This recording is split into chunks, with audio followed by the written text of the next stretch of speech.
মমতাজের পর এবার আটক হল হাসিনার আরেক দোসর অভিনেত্রী নুসরাত ফারিয়া। হজরত শাহজালাল আন্তর্জাতিক বিমানবন্দর থেকে ঢাকাই সিনেমার আলোচিত নায়িকা নুসরাত ফারিয়াকে আটক করা হয়েছে। তার বিরুদ্ধে ২০২৪ সালের বৈষম্যবিরোধী আন্দোলন চলাকালীন ঘটনায় রাজধানীর ভাটারা থানায় একটি হত্যাচেষ্টার মামলা রয়েছে। মামলায় তাকে বৈষম্যবিরোধী আন্দোলনের বিপক্ষে অবস্থান নিয়ে আওয়ামী লীগের অর্থের যোগানদাতা হিসেবে আসামি করা হয়েছে। মামলার এজাহার অনুযায়ী আন্দোলন চলাকালে রাজধানীর ভাটারা এলাকায় সংঘর্ষের ঘটনায় এক ব্যক্তি গুলিবিদ্ধ হন। ওই ঘটনায় দায়ের হওয়া মামলায় নুসরাত ফারিয়া সহ ১৭ জনকে আসামি করা হয়। অভিযোগে বলা হয়, অভিযুক্তরা আন্দোলন দমনে আর্থিক সহায়তা দিয়েছেন। থানায় আত্মসমর্পণ করার কথা থাকলেও তা করেননি এ নষ্টা অভিনেত্রী। রোববার বাংলাদেশ বিমানের একটি ফ্লাইটে থাইল্যান্ড পালানোর সময় ইমিগ্রেশন পুলিশ তাকে আটক করে। পরে ভাটারা থানার পুলিশের কাছে তাকে হস্তান্তর করা হয়।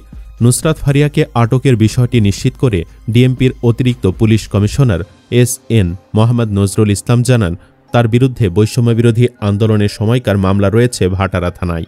যেহেতু মামলা রয়েছে, সেজন্য ইমিগ্রেশন পুলিশ তাকে আটকে দিয়েছে। এরপর ভাটারা থানা তাকে হস্তান্তর করা হয়। ফারিয়া আটক নাকি গ্রেফতার দেখানো হচ্ছে জানতে চাইলে তিনি বলেন, মামলা যেহেতু আছে, তবে সেই মামলায় তার সংশ্লিষ্টতা কতটুকু আছে সেটি পর্যালোচনা করার পর গ্রেফতারের ব্যাপারে সিদ্ধান্ত নেওয়া হবে। আপাতত তিনি আটক থাকছেন। একটি সূত্র আমাদেরকে নিশ্চিত করেছেন, মামলা থেকে বাঁচতেই তিনি দেশ থেকে পালাচ্ছিলেন, তবে পালিয়েও শেষ রক্ষা হল না। উল্লেখ্য, হাসিনা তার স্বৈরতন্ত্র বাস্তবায়ন করতে বাদ রাখেননি দেশের কোনো সেক্টরকেই। বিগত ১.৫ দশকে আওয়ামী ফ্যাসিজমের বয়ান নির্মাণে হাতিয়ার করা হয়েছিল সংস্কৃতি অঙ্গনকেও। নায়কদের পাশাপাশি নুসরাত ফারিয়ার মতো নায়িকারাও পরিণত হয়েছিল হাসিনার দোসরে। এসব অভিনেত্রীদের নিয়মিত যাতায়াত ছিল মন্ত্রীদের বাসায়। সেই সুবাদে তারা মোটা অঙ্কের অর্থের পাশাপাশি হাতিয়ে নেন অনেক ধরনের সুযোগ সুবিধা। হাসিনা সরকারের পলায়নের পর তাদের বেশিরভাগকেই আর দেখা যায় না। তবে নুসরাত ফারিয়া এতদিন দেশেই ছিলেন। শেখ হাসিনা তেলবাজি করে মুজিবের বায়োগ্রাফি মুজিব একটি জাতির রূপকার সিনেমায় কাজ বাগিয়ে নেন ফারিয়া। এই সিনেমায় তিনি শেখ হাসিনার পার্ট নিয়েছিলেন। স্বৈরাচারের দোসর হিসাবে কাজ করেও নুসরাত ফারিয়ার মধ্যে বিন্দুমাত্র অনুশোচনা ছিল না তার। এক সাক্ষাৎকারে নুসরাত ফারিয়া ইংরেজিতে জবাব দেন, যার বাংলা করলে দাঁড়ায়, আমি বলতে চাই, এখানে অনুশোচনার মতো কিছুই নেই। জুলাই আন্দোলনে হত্যাকারীদের আর্থিক সহায়তা দিয়েও এতদিন দেশেই বহাল তবিয়তে ছিলেন ফারিয়া। তার নষ্টামি চলছিল আগের মতোই। ঈদে মুক্তি পাওয়া সিনেমা জিন ৩-তে অভিনয় করেছেন তিনি। সিনেমাটি সেভাবে আলোচিত না হলেও আলোচনায় ছিল এর গান কন্যা। গানে পারফরমেন্সে নুসরাতকে দেখে বেশ মজে উঠেছিল দর্শকেরা। সম্প্রতি সামাজিক মাধ্যমে কয়েকটি ছবি শেয়ার করেন নুসরাত। তাতে দেখা যায় বেশ লাইট মেকআপে ছিলেন এই নষ্টা। সাদা ব্রালেটে অর্ধ উলঙ্গভাবে নেমে পড়েছেন সুইমিং পুলে, আর নিজেকে একটু একটু করে ভিজিয়ে নেন নায়িকা। এ সময় ক্যামেরায় বিভিন্ন পোজ দেন নুসরাত। শরীরের অর্ধেকটা জলে ডুবিয়ে নিজেকে যেন করে তোলেন আরও উষ্ণ ও আবেদনময়ী। অবশ্য নুসরাত ফারিয়ার নষ্টামি এটাই নতুন না। বিভিন্ন মন্ত্রীদের বিছানায় আসা যাওয়া ছিল তার। এমনকি মন্ত্রীদের সাথে ফষ্টি নষ্টি করার জন্য নিজের হবু স্বামীর আংটি পর্যন্ত ফিরিয়ে দেন। ফারিয়া যেসব মন্ত্রীদের বিছানায় যেতেন, তার মধ্যে অন্যতম একজন জুনায়েদ আহমেদ পলক।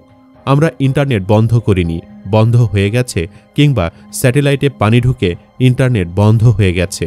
শিক্ষার্থীদের বৈষম্যবিরোধী আন্দোলনের সময় দেশব্যাপী নেটওয়ার্ক বন্ধ করে দিয়ে এমন হাস্যকর কথায় বলেছিল সাবেক আইসিটি প্রতিমন্ত্রী। ফ্যাসিস্ট সরকারের অন্যতম মুখপাত্র জুনায়েদ আহমেদ পলক। তার মন খারাপ মানে বিরাট আয়োজন। যেন পলকের মন খারাপের মহাঔষধ ছিলেন এই নুসরাত ফারিয়া। কখনো মেজাজ হারালেই ভাগ্য খুলে যেত এই অভিনেত্রীর। ফারিয়ার ফিটনেসের প্রতি বিশেষ নজর ছিল পলকের, তাই কোনোভাবে মন খারাপ হলে বিছানায় ডাক পড়ত ঢালিউড নায়িকার। কেবল এটাই নয়, পলকের সঙ্গে সম্পর্কের জেরে ৯ বছরের প্রেম এবং বাগদান ভেঙে দেন নুসরাত ফারিয়া। আওয়ামী লীগ সরকার পতনের ফলে কেবল রাজনৈতিক অঙ্গনে নয়, বরং এর প্রভাব পড়েছে শোবিজ অঙ্গনেও। হাসিনা সরকারের পতনের পর আলো আসবে নামে একটি হোয়াটসঅ্যাপ গ্রুপের কিছু স্ক্রিনশট ফাঁস হয়। তারপর থেকে বেরিয়ে আসতে শুরু করে শোবিজ তারকাদের থলের বিড়াল। আবিষ্কৃত হয় বিভিন্ন রাজনৈতিক ব্যক্তিদের সখ্যতা এবং সংশ্লিষ্টতার বিষয়টি। সেই ধারাবাহিকতা বজায় রেখে নতুন করে সামনে আসে অভিনেত্রী নুসরাত ফারিয়ার নাম। বিভিন্ন মাধ্যমে চর্চিত হচ্ছে আওয়ামী সরকারের ডাক, টেলিযোগাযোগ এবং তথ্য প্রযুক্তি মন্ত্রণালয়ের প্রতিমন্ত্রী জুনায়েদ আহমেদ পলকের সঙ্গে ঘনিষ্ঠ সম্পর্ক ছিল ঢাকায় সিনেমার অভিনেত্রী নুসরাত ফারিয়ার। অভিনয় ক্যারিয়ারের প্রথম থেকেই সাহসী রূপে ধরা দিয়েছেন এই অভিনেত্রী। এমনকি খোলামেলা পোশাক নিয়ে অসংখ্যবার নেটিজেনদের কটাক্ষের শিকার হয়েছেন তিনি। এতটুকুই নয়, অন্যান্য ব্যক্তিদের সঙ্গে বিদেশে ঘুরে বেড়ানো নিয়েও নানান সময় সমালোচনার শিকার হয়েছেন নায়িকা। যদিও ক্যারিয়ারে তেমন কোনো হিট সিনেমা উপহার দিতে পারেননি তিনি, তবে পলকের সঙ্গে সম্পর্কের জেরে নাকি রাতারাতি কোটিপতি হয়ে যান নুসরাত ফারিয়া। এমনটাও জানা যায়, পলকের সহায়তায় শেখ মুজিবুর রহমানের বায়োপিক মুজিব একটি জাতির রূপকার সিনেমায় শেখ হাসিনার চরিত্রে অভিনয় করার সুযোগ পান তিনি। পলককে ম্যানেজ করেই অবিরত চেষ্টা চালান আওয়ামী লীগের মনোনয়ন পাওয়ার। সর্বশেষ দ্বাদশ জাতীয় সংসদ নির্বাচনে সংরক্ষিত নারী আসনের প্রার্থী চূড়ান্তের লক্ষ্যে গণভবনে মনোনয়ন পাওয়ার জন্য উপস্থিত ছিলেন নুসরাত ফারিয়া। তবে পলকের ঘনিষ্ঠ হওয়া সত্ত্বেও এমপি হওয়ার স্বপ্ন পূরণ হয়নি তার।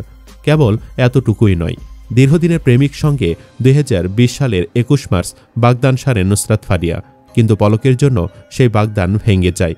এখানেই শেষ নয়, অনলাইনে জোয়ার ওয়েবসাইটের সঙ্গে নাম জড়িয়েছে দেশের ছবি অঙ্গনের জনপ্রিয় 3 নায়িকা জয়া আহসান, অপু বিশ্বাস ও নুসরাত ফারিয়ার। দেশ এবং আন্তর্জাতিকভাবে নিষিদ্ধ এসব সাইটের বিজ্ঞাপনে দেখা মিলেছে তাদের। পাশাপাশি শুভেচ্ছা দূত হয়েছেন নুসরাত। বিশেষ করে জয়া ও নুসরাত ফারিয়াকে শুধু বিজ্ঞাপনে দেখা গেলেও অপু বিশ্বাস হয়েছেন শুভেচ্ছা দূত। একটি বেটিং সাইটের বিজ্ঞাপনে কাজ করতে দেখা গেছে জয়া আহসান ও নুসরাত ফারিয়াকে। গত বছর ক্রিকেট বিশ্বকাপ চলাকালীন সময়ে প্রচারে আসে তাদের বিজ্ঞাপনগুলো। জোয়ার অ্যাপে বিজ্ঞাপন প্রসঙ্গে নুসরাত ফারিয়া বলেন, আমি যে বিজ্ঞাপনটি করেছি তা শুধু ভারতে প্রচার হয়েছে, দেশে প্রচার হয়নি। দেশে প্রচার না হলেও বিষয়টি কি ভারতে বৈধ কিনা জানতে চাইলে তিনি কোনো সদুত্তর দিতে পারেননি। জানায়, বিষয়টি পুরোপুরি না জেনে এতে যুক্ত হয়েছেন। শুধু সেই সাইটে নয়, ফারিয়া নিজেও তার ইনস্টাগ্রামে এগুলোর প্রচারণা করেছেন। গত আগস্টে ভারতের তথ্য ও সম্প্রচার মন্ত্রণালয় সংবাদ মাধ্যম, অনলাইন বিজ্ঞাপনের মধ্যস্থতাকারী ও সোশ্যাল মিডিয়া সহ সংশ্লিষ্ট সকল পক্ষকে অবিলম্বে জোয়ার উপর বিজ্ঞাপন বা প্রচারমূলক বিষয় দেখানো থেকে বিরত থাকার পরামর্শ দিয়েছে। এই পরামর্শ মেনে চলা ব্যতীত ভারত সরকার বিভিন্ন আইনের আওতায় যথাযথ পদক্ষেপ নিতে পারে বলেও জানিয়েছে। ভারতেও জোয়ার বিজ্ঞাপন প্রচারে নিষেধাজ্ঞা রয়েছে এমনটা জানালে ফারিয়া বলেন, আমাদের দেশে এ ধরনের বেটিং সাইটের বিজ্ঞাপন প্রচারে নিষেধাজ্ঞা রয়েছে, তবে ভারতে নিষেধাজ্ঞা রয়েছে বলে আমার জানা নেই। এদিকে ফারিয়াকে আটক করায় খুশির জ্বর বইছে সামাজিক যোগাযোগ মাধ্যমে। জিহাদ নামে একজন লিখেছেন, প্রিয় অভিনেত্রী কট, ঢাকা হজরত শাহজালাল আন্তর্জাতিক বিমানবন্দর থেকে আটক হয়েছে খুনি হাসিনার চরিত্রে অভিনয় করা আলোচিত নুসরাত ফারিয়া। সে হাসিনাকে তেল মারতে গিয়ে বলেছিল সব মেয়ের মধ্যে নাকি একটা করে হাসিনা থাকে। এরা ছিল হাসিনার দোসর, এদের শাস্তি হওয়া উচিত। দর্শক, আপনি কি চান নুসরাত ফারিয়াকে যেন কঠিন শাস্তি দেওয়া হয়? কমেন্ট বক্সে জানিয়ে দিন আপনার মতামত। ভিডিও ভালো লাগলে লাইক দিন এবং যত বেশি সম্ভব শেয়ার করুন। এই চ্যানেলে আজই প্রথম হলে অন্য ভিডিওগুলো দেখুন। ভালো লাগলে সাবস্ক্রাইব করুন। ধন্যবাদ।